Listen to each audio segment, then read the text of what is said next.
নমস্কার, কেমন আছেন সবাই? শ্রী ১৩ পার্বণের আরও একটি পর্বে আপনাদের সবাইকে অনেক অনেক স্বাগত জানাই। পিঠের মরশুম চলছে, নানা রকমের পিঠে আমরা এখন খাচ্ছি। দুধ পুলি, ঝাল পিঠে, গুড় পিঠে, রাঙা আলুর পান্তুয়াও তেমনই একটা রেসিপি, তবে ঠিক পিঠে নয়। রসে টইটুম্বুর নরম নরম রাঙা আলুর পান্তুয়া কিন্তু খেতে অত্যন্ত সুস্বাদু। তাহলে চলুন দেখা যাক রেসিপি। দেরি না করে এর জন্য আমি 850 গ্রাম রাঙা আলু নিয়েছি। রাঙা আলুর পান্তুয়াতে ক্ষীরের পুর দেবো, তাই জন্যে ক্ষীরটা আগে বানিয়ে নেব। একটা প্যানে 1 লিটার দুধ নিচ্ছি। এই দুধটা কিন্তু ফুল ক্রিম মিল্ক নয়, skimmed milk. Full cream milk হলে আরও ভালো হতো, তাতে ক্ষীরটা আর একটু ক্রিমি হয়। দুধটাকে মাঝারি আঁচে ক্রমাগত নাড়তে থাকতে হবে, না হলে তলাটা লেগে যাবার সম্ভাবনা থেকে যাবে।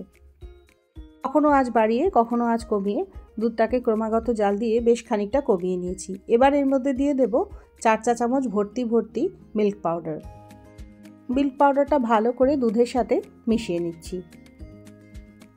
মিল্ক পাউডার দিলে দুধটা খুব সহজে ঘন হয়ে যায়, আর ক্ষীরের স্বাদটাও আর একটু ভালো হয়। দুধটা আগেই খানিকটা ঘন হয়ে এসেছিল, মিল্ক পাউডারের জন্য আরও খানিকটা ঘন হয়ে যাবে। এবার দিয়ে দেবো 1/2 কাপ চিনি। চিনি দেওয়ার পরে দুধটা আবারও কিছুটা পাতলা হয়ে যাবে। গ্যাসের আঁচ বাড়িয়ে দুধটাকে আবারও ক্রমাগত নাড়তে থাকবো। এখন দেখুন দুধটা বেশ ঘন হয়ে এসেছে। এবার এর মধ্যে দিয়ে দেবো কয়েকটা বড় এলাচের দানা। একটা কিশমিশকে জলে ভিজিয়ে রেখেছিলাম আর হাফ করে টুকরো করে রেখেছিলাম। এখন ওই কিশমিশটাও এর মধ্যে দিয়ে দিলাম। কিশমিশটা অপশনাল, যদি পছন্দ না করেন নাও দিতে পারেন। আবারও নাড়াচাড়া করতে থাকবো যতক্ষণ না দুধটা কড়াইয়ের গা থেকে এইভাবে ছেড়ে যায়। এই রকম কনসিস্টেন্সি হলেই ক্ষীরটাকে নামিয়ে নেব, এর থেকে বেশি শুকনো কিন্তু আর করব না। এবার রাঙা আলুগুলোকে খোলা শুদ্ধ মোটা মোটা করে টুকরো করে নিচ্ছি।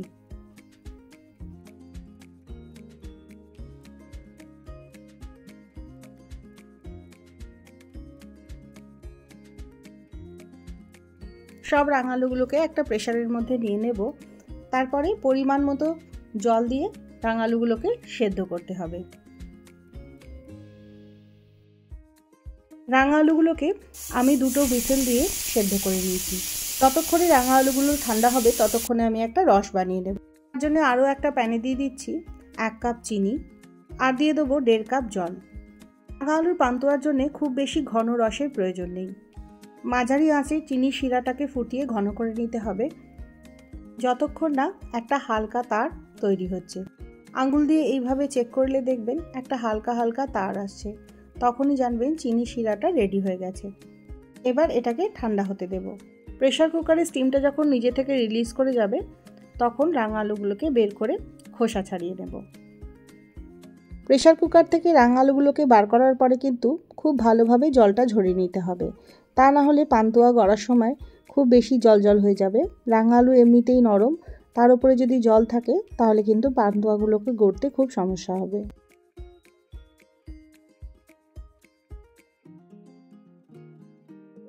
সব রাঙা আলুগুলোকে ছাড়ানো হয়ে গেলে পরে একটা ম্যাশার দিয়ে খুব ভালো করে রাঙা আলুগুলোকে ম্যাশ করে নেব, যাতে কোনো লাম্প এর মধ্যে না থাকে।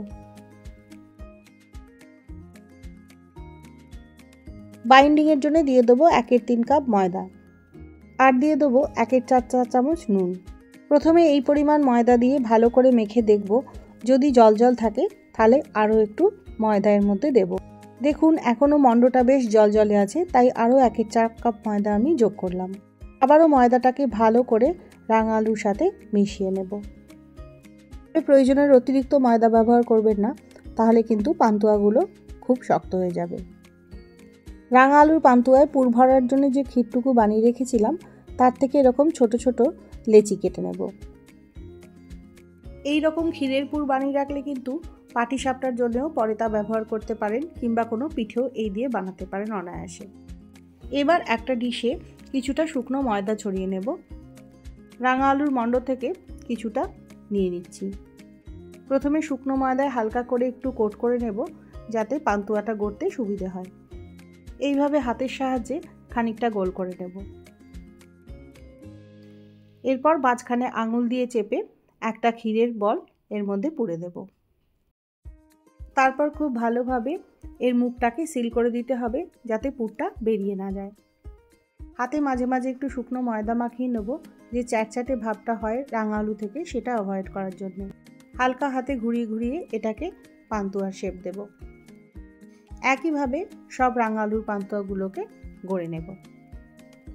ভাজার জন্য এবার কড়াইতে কিছুটা রিফাইন্ড অয়েল গরম হতে দিয়েছি। তেলটা মাঝারি গরম হলে এর মধ্যে পান্তুয়াগুলোকে দিয়ে দেবো। ছাড়ার আগে আর একবার ভালো করে গোল করে দিচ্ছি। এক একটা ব্যাচে 3টে থেকে 4টে পান্তুয়া ছাড়বেন। গ্যাসের আঁচটা লো মিডিয়ামে রেখে পান্তুয়াগুলোকে ক্রমাগত নাড়াচাড়া করে ভাজতে হবে। গ্যাসের আঁচ খুব জোরে থাকলে পান্তুয়ার একদিকটা বেশি কালো হয়ে যাবে আর অপর দিকটা রঙটা ভালো করে ধরবে না। তাই গ্যাসের আঁচটা লো মিডিয়ামে রেখে ধৈর্য ধরে পান্তুয়াগুলোকে এরকম লাল করে ভেজে ফেলতে হবে। এখন সুন্দর বাদামি রং ধরে গেছে। এবারে তেলটা ছেঁকে পান্তুয়াগুলোকে তুলে নেব।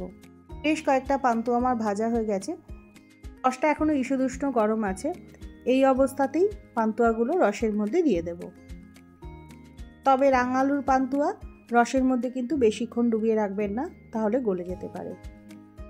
মোটামুটি মিনিট 5 রসে ডোবানো থাকলেই পান্তুয়াগুলো ভালোভাবে রসটা টেনে নেবে।